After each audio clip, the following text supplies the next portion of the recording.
Hi guys, this is your Black Gulaman Gaming.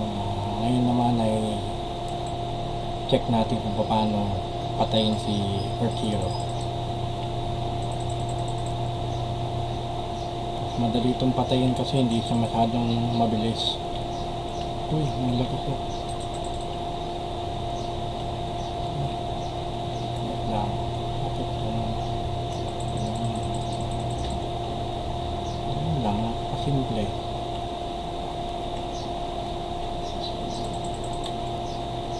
Hindi ako tumatama. Ano nangyari?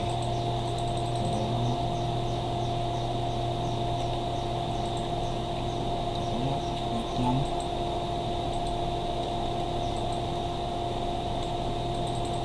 Ano yung napipindot ko eh.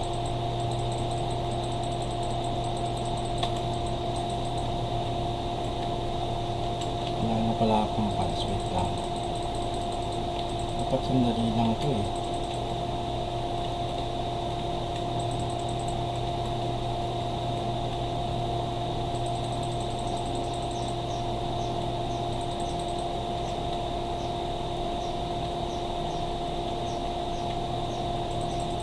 Tapos na. Yun lang guys, napakasimple. Thank you.